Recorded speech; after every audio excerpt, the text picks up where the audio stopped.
샬롬. 자, 오늘도 우리 성도들과 함께 변함없이 주삼 교제 우리 참고하시면서 하나님의 말씀을 묵상하는 행복한 시간을 나누도록 하겠습니다. 사랑하는 성도 여러분, 오늘은 2024년 11월의 29번째 맞는 29일, 오늘 금요일입니다. 벌써 한 달이 다 지나가고 있습니다. 지난 11월 한 달 동안 우리가 어떻게 삶을 살았는지 돌아보기도 하고, 또 오늘은 금요일이기 때문에 주 5일째 하에서는 거의 이제 주말 같은 거죠. 그런 의미 속에서 지난 주일부터 오늘까지 우리가 직장생활 가운데 또 가정생활 가운데 우리 각 구성원들이 어떠한 삶의 자세를 가지고 무엇을 위해서, 누구를 위해서 삶을 살았는지 돌아보고, 그러면서 반성하고 더 나은 내일을 설계하는 그런 소중한 시간이 되었으면 좋겠습니다. 자, 오늘은 주삼교재 138페이지를 우리 같이 보시면서 큐티 시작하겠습니다.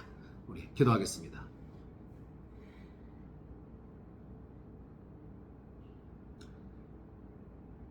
지난 11월 1일부터 오늘 29일까지 우리의 삶을 하나님 앞에 정산하기를 원합니다.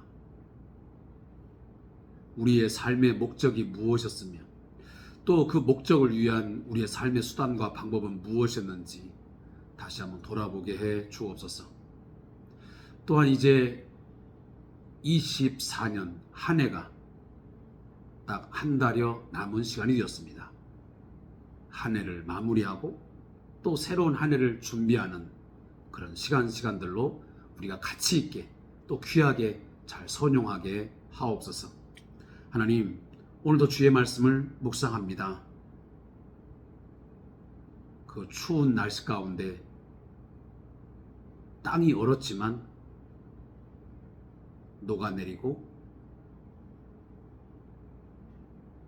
새로운 우리의 삶의 터전들이 만들어지는 것처럼, 오늘도 주의 말씀이 우리의 마음 가운데 햇빛처럼 비쳐서 우리의 얼어붙었던 마음들이 녹아내리게 하시고, 더 나은, 더 좋은 그런 마음의 밭을, 또 좋은 물들이 흘러가는 그런 시내가 되게 하여 주시옵소서.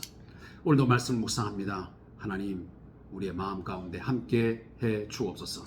우리를 감동해 주시고 우리를 역사해 주셔서 깨닫게 하시고 말씀대로 순종하며 살게 해 주옵소서. 예수님의 이름으로 기도합니다. 아멘. 자, 하나님 말씀은 고린도 후서 8장 9절부터 15절까지 말씀을 같이 읽겠습니다. 고린도 후서 8장 9절부터 15절 말씀을 함께 읽겠습니다.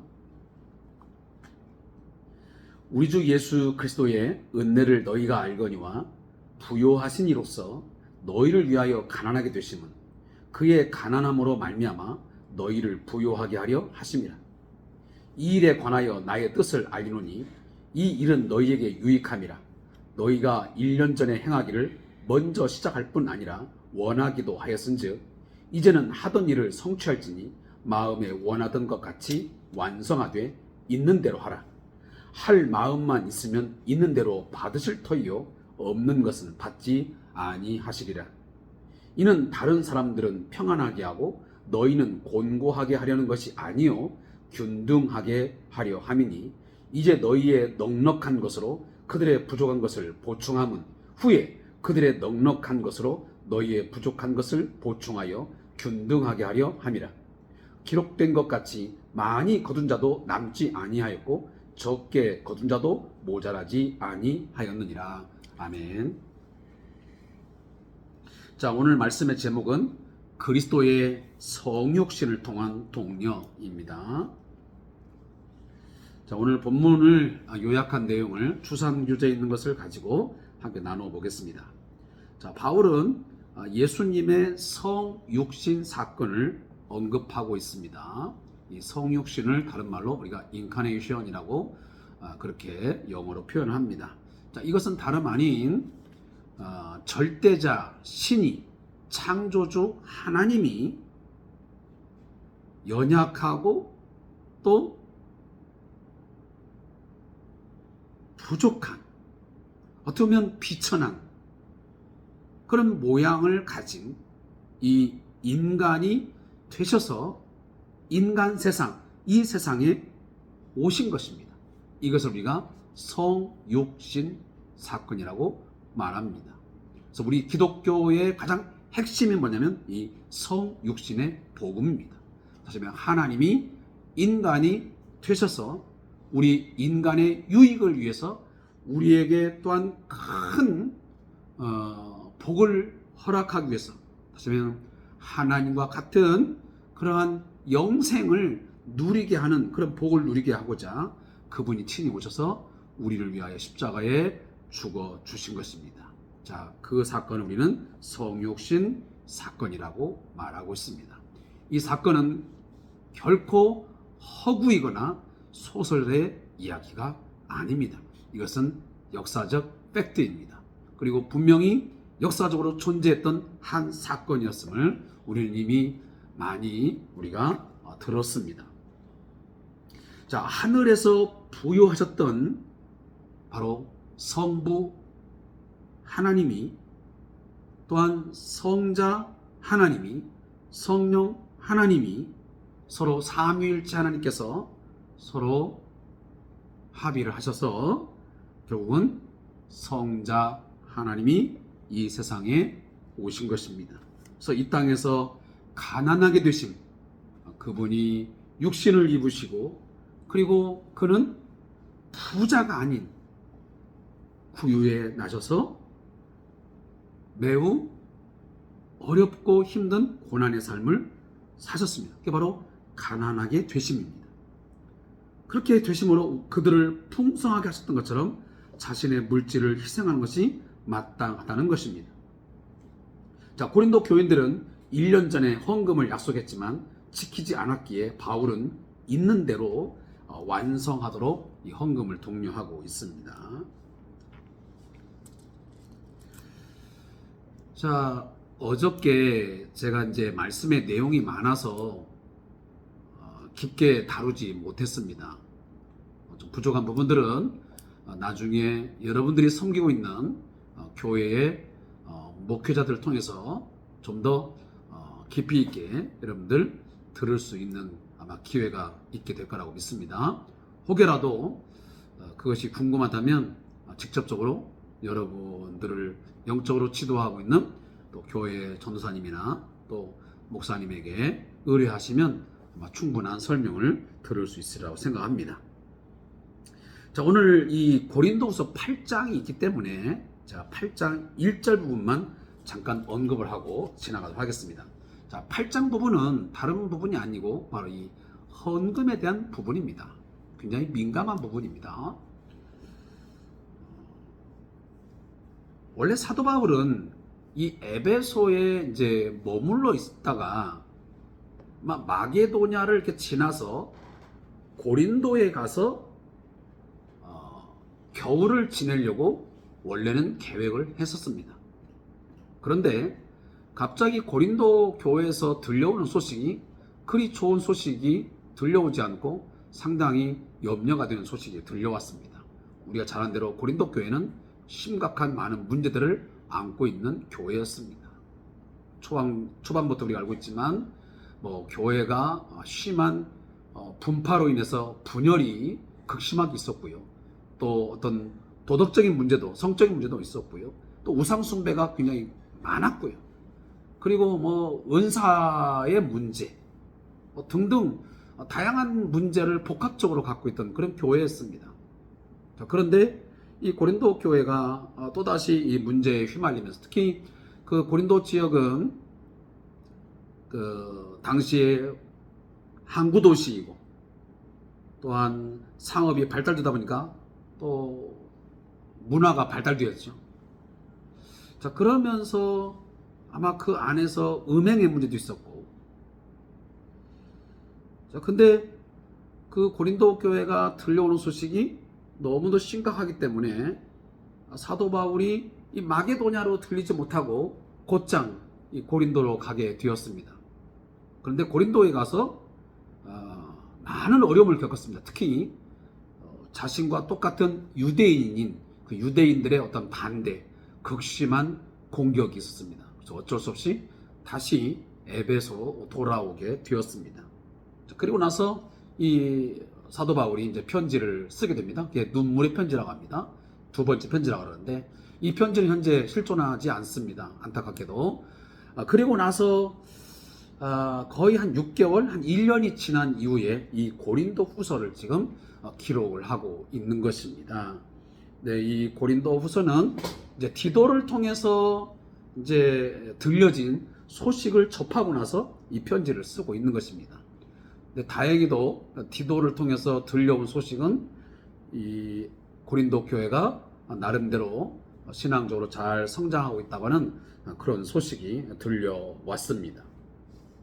자, 그런 가운데서 지금 사도 바울이 이제 하고자 하고 있는 이야기는 뭐냐면, 아마 이 예루살렘 교회가 우리가 이미 알고 있는 것처럼 그 로마의 그 글라우디오 황제 때에 극심한 기근으로 해서 큰 어려움에 처했습니다. 예루살렘 교회가. 자, 그러면 예루살렘 교회는 나머지 이 고린도 교회나 또 우리가 잘 알고 있는 이 데살로니가 교회, 뭐 빌립보 교회, 베레아 교회, 이런 교회들은 모교회, 모교회. 그러니까 예루살렘 교회가 어떻게 보면 헌금을 하고 또 기도하여 선교사를 파송해서 이처럼 베레아 교회가 생기고 또 데살로니가 교회가 생기고 빌립보 교회가 생겼습니다. 그러니 이 나머지 이 마게도냐 지역에 있는 교회들은 예루살렘 교회가 어머니와 같은 교회예요. 그만큼 많은 은혜를 입은 교회라 그런 말이에요. 근데 그 은혜를 입은 그 모교회가 지금 극심한 기근으로 어려움에 처했습니다. 이 상황을 들은 이 마게도냐 교회가 특히 이 고린도 교회도 마찬가지지만 아마 얼마의 헌금을 해서 예루살렘 교회를 돕고자 했던 것 같습니다. 앞에도 나와 있지만 정말 힘에 지나도록 열심히 그들이 헌금을 모아서 예루살렘 교회로 전달을 하게 됩니다. 그런데 오늘 본문을 잘 읽어보면 이 고린도 교회가 처음에 자원해서 예루살렘 교회를 도와주려고 헌금에 동참했는데 아마 거의 1년에 걸쳐서 아마 지지부진하게 일이 진행이 되지 않았던 것 같아요. 그러니까 우리 항상 그렇잖아. 일이라는 것이 처음에는 일을 하겠다고 막 달려들고 막 끌어오르는데 시간이 지나면 점점점 식어버리고 언제 그랬냐는 듯이 우리가 작심삼일, 작심 몇 달이 못 가는 경우가 상당히 많습니다. 아마 이 고린도 교회가 그랬던 것 같습니다. 초반기에 예루살렘 교회의 소식을 듣고 함께 돕자, 우리가 함께 힘을 모아보자 라는 운동이 있다가 갑자기 이 일이 사그라들면서 어떻게 보면 미진했던 거예요. 이런 부분을 지금 사도 바울이 독려를 하는 거예요. 자, 독려를 하면서 이런 이야기를 합니다. 9절에 우리 주 예수 그리스도의 은혜를 너희가 알거니와. 너희가 잘 생각해봐라. 우리 주 예수 그리스도의 은혜가 얼마나 우리에게 넘치고 풍성한 은혜이냐. 예로 예수 그리스도는 부요하신 이다. 강하고 능하신 자이고 모든 것이 풍성한 자이지만 그는 하나님이시지만 너희를 위하여, 다시 말하면 고린도 교회 성도들 너희들을 위해서 그분은 가난하게 되셨다. 그는 하나님이시지만 인간이 되셨고 그 인간이 되심에도 그는 어떤 로마의 황제로 온 것도 아니고 당시에 귀족으로 온 것도 아니고 그는 베들레헴의 작은 동네에 비천한 곳에 그가 출생하여 많은 사람들에게 환영받지도 못하는, 그렇게 해서 출생하여 숱한 고난과 역경, 또 많은 사람들에게 배신과 아픔들을 겪었던 이런 가난하게 되심, 왜 그분이 그렇게 해야만 되었느냐? 그 자신에게는 너무도 힘든 거지만 그렇게 하심은 뭘 하려고요? 그가 가난하게 되심으로 말미암아 너희를 부요하게 하시면, 예수 그리스도를 믿는, 하나님을 믿는 우리들로 하여금 부요하게 하고 우리를 풍성하게 만들기 위해서 그렇게 하셨다.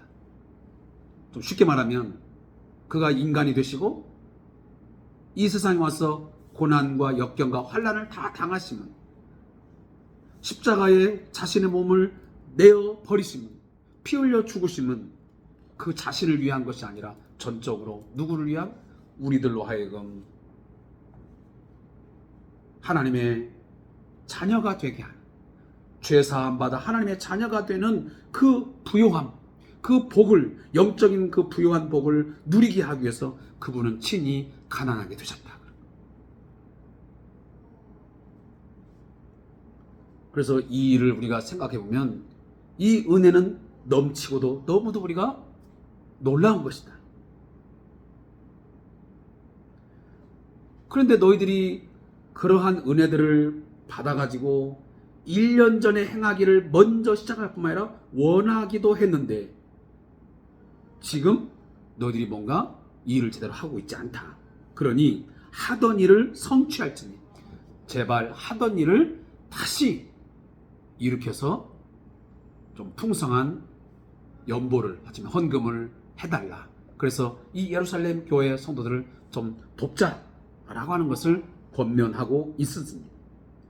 특히나 마음에 원하는 것 같이 완성하되 있는 대로 하라. 할 마음만 있으면 있는 대로 받으실 터이요 없는 것은 받지 아니하리라. 사랑하는 성도 여러분, 제가 어제도 말씀을 드렸습니다. 우리가 헌금을 할 때 액수가 결코 중요하지 않습니다. 어떤 분들은 그래도 액수가 중요해. 아니요, 저는 성경적으로 보면 액수는 절대 중요하지 않습니다. 그것이 100원이냐 1000원이냐 만원이냐 1억이냐 1000만원이냐, 그 액수가 무엇이 이렇게 중요하겠습니까? 하나님께서 뭔가 돈이 없어서 이 일을 못 하시는 분입니까? 아닙니다.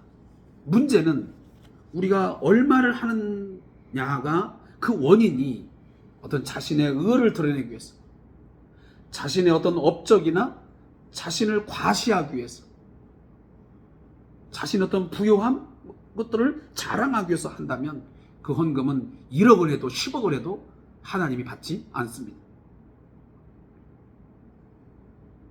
할 마음만 있으면 있는 대로 해. 있는 대로 최선을 다해서. 그래서 없는 것은 받지 않습니다. 내가 정말 없는데 굳이, 저는 솔직히 말하면 무슨 막 대출을 얻고 뭐 담보를 잡아가지고 헌물을 하고 헌금하는 것은 저는 극히 좀 조심스럽고, 좀 성경적으로 봐도 이게 과연 그렇게 해야 되는 것인가 라고 하는 것은 저는 질문을 던지고 싶습니다.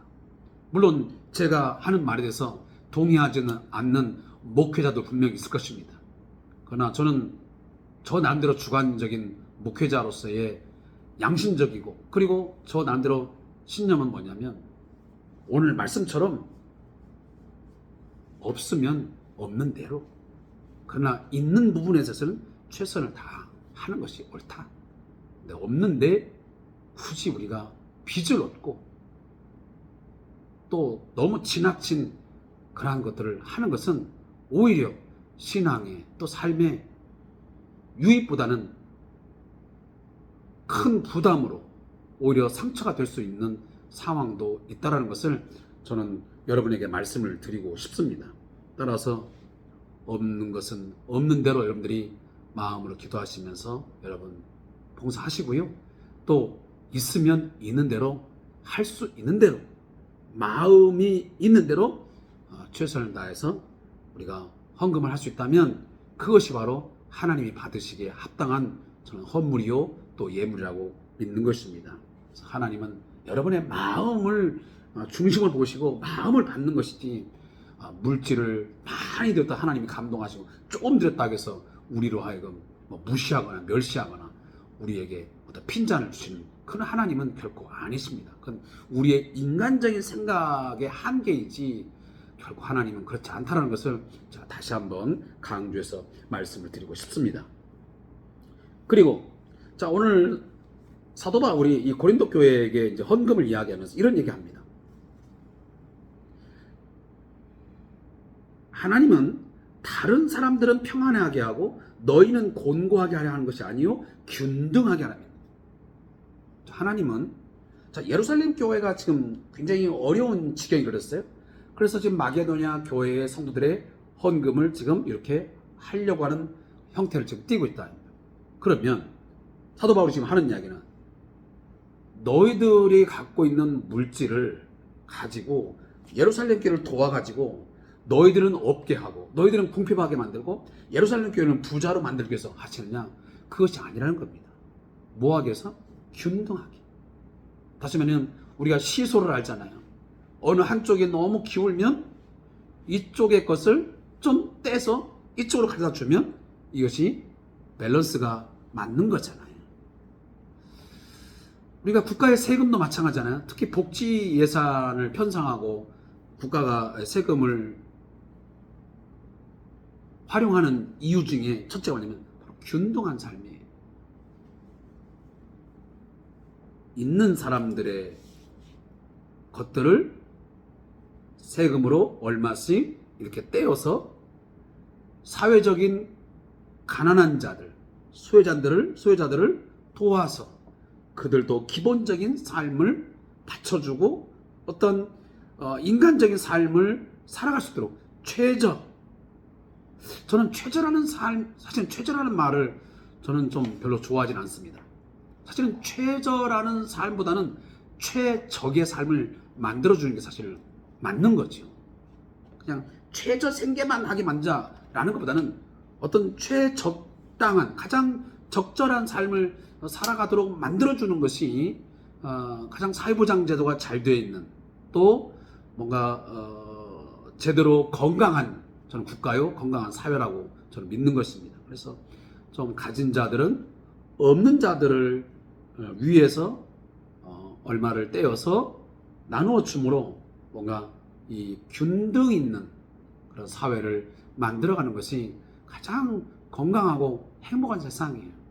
어떤 분들은 이런 이야기도 합니다. 내가 열심히 벌었는데 내가 땀 흘려 벌었는데 왜 저 가난한 사람들에게 내 것을 왜 주어가지고 저들은 뭐 일하지도 않고 뭣도 안 했는데 내가 왜 줘야 되냐 라는 그런 논리를 세우는 사람도 있습니다. 이건 굉장히 위험한 말씀입니다. 왜 그렇겠습니까? 있는 자도 부한 자도 어느 순간에 질병이든 사고든 어떤 일로 인해서 하루아침에 모든 것이 잃고 빼앗기고 사라질 날이 있습니다. 그럼 그때는 어떻게 여러분들이 변론하겠습니까? 여러분들이 도움을 받고자 할 때 무슨 말로 이 사람들에게 도움을 달라고 말할 수 있겠습니까? 우리의 상황은 아무도 모릅니다. 그래서 있을 때는 그 있음을 가지고 없는 자들을 향해서 뭔가 돕고 그들에게 뭔가 나눠줌을 통해서 세우고 내가 또 어떤 상황이 생기면 또 내가 도움을 받기도 하고 그러면서 뭔가 주고받음이 있으므로 이 균형을 잘 맞추는 삶 또 그거에 대해서 우리가 흔쾌히 우리가 자원하고 또 그것을 마땅한 것으로 당연한 것으로 받아들여야 되는 거죠. 그게 바로 서양에서 나오는 바로 기부문화예요. 기부문화. 우리가 연말이 돌아오지만 가진 분들은 또 있는 사람들은 이 연말 연시를 맞이하면 좀 가난한 사람들을 위해서 또 사회의 여러 가지 어려운 궁핍한 그런 삶을 위해서 기꺼이 자신을 기부해서 나눔을 통해서 사람들을 일으켜 세워주고 뭔가 또 새로운 삶의 장을 열어주는 그런 것들이죠. 오늘 성경이 그런 얘기예요. 이제 너희의 넉넉한 것으로 그들의 부족한 것을 보충하면 후에 그들의 넉넉한 것으로 너희의 부족한 것을 보충하여 균등하게 상호 의존하고 상호 보충해 줌으로써 우리가 필요할 때 적절한 도움을 받게 되는 것입니다. 여러분, 제가 지금 하는 이야기가 무슨 어렵습니까? 뭐 이해하기 어려운 내용입니까? 아닙니다. 그런데도 여전히 지금은 많은 사람들이 자신이 갖고 있는 것들을 나눔에 대해서, 또 세금을 내는 것에 대해서 굉장히 때로는 불평하고, 또 그것을 내지 않으려고 갖가지의 탈세를 하는 분도 사실 믿는 자들 가운데도 있습니다. 제가 다시 한번 부탁을 말씀드리지만, 혹시 안 믿는 분은 저는 어쩔지 모르지만, 믿는 분들은 국가가 정당하게 부여하는 이 세금에 대해서는 기꺼이 잘 납세를 하셔야 됩니다.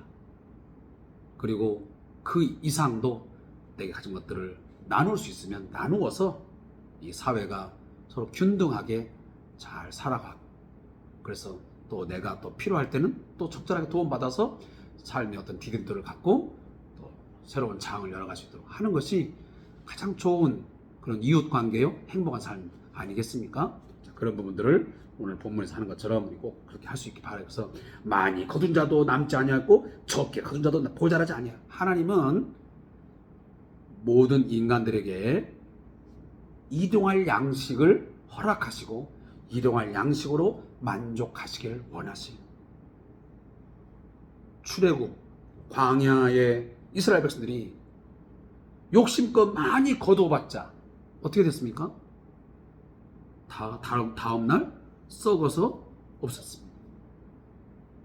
또 적게 거둔 자도 없었습니다. 다 적절하게 자기의 필요를 따라서 얻게 되면 그것으로 되는 거죠. 아무쪼록 그러한 부분에서 여러분들이 많은 생각을 할 수 있는 그런 소중한 시간 되었으면 좋겠습니다. 저자의 목사 읽고 오늘 말씀을 매듭을 짓겠습니다.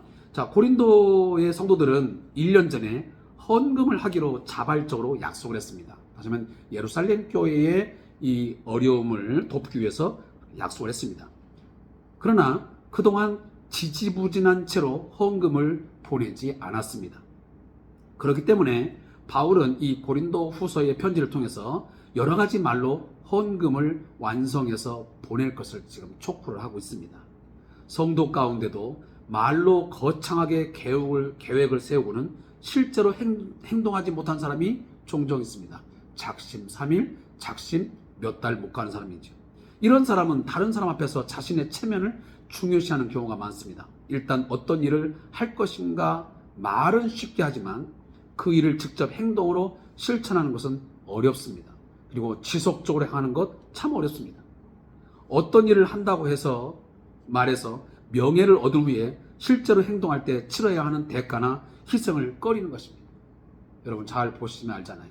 우리가 선거철 되면, 또 연말연시가 되면 많은 사람들이, 특히 뭐 정치를 하고자 하는 사람들, 또 사회적인 어떤 지위를 탐하는 사람들이 너도 나도 막 이구동성으로 이름을 내서 뭐 어느 단체에 어느 곳에 막 기부한다 뭐 한다 떠들어댑니다.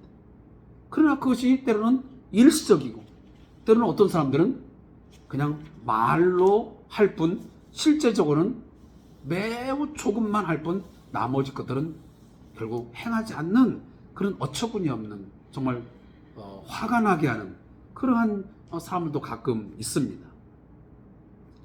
사람은 다양한 내적 욕구에 따라서 행동합니다. 어떤 욕구가 어떻게 작용할지를 알지 못하면 성도가 균형 잡힌 사람으로 성장하는 것이 어렵습니다. 자, 행동보다 말이 앞서는 경우가 많다면 당신의 숨은 욕구는 무엇인가 잘 살펴보며 회개해야 할 것입니다.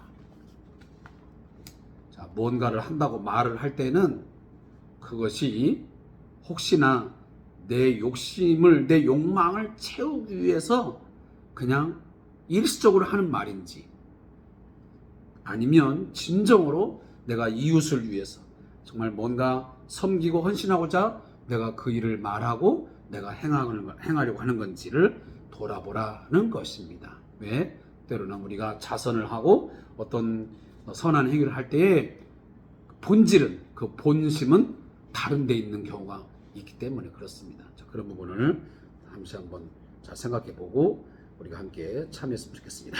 자, 기도하겠습니다. 하나님 아버지, 예수 그리스도께서는 완전하신 하나님이시기에 그는 부요하시고 모자람이 없는 충만하신 분이지만, 그러나 우리들의 부요함을 위해서, 우리들로 하여금 영적인 풍성한 복을 누리기 위해서, 죄 사함받아 하나님의 자녀가 되고 천국을 얻게 하기 위해서 그분은 친히 가난하게 되셨습니다. 인간이 되셨고 온갖 고난과 역경을 이 땅에 오셔서 당하셨으며 마침내는 십자가의 죽임을 당하셨습니다.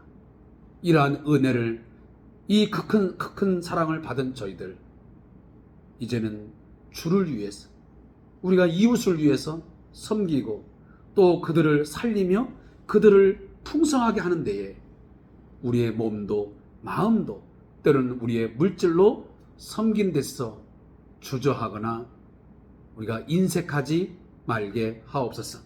우리가 할 수 있는 대로 최선을 다해서 이웃을 섬기게 하시고, 없으면 없는 대로 우리가 함께 기도하며 또 마음으로 도울 수 있는 우리들이 되게 해 주시옵소서. 억지로 하지 말게 하시고 우리가 자원하는 마음으로 모든 일에 솔선수범하는 우리 그리스도인들 되게 해 주시옵소서.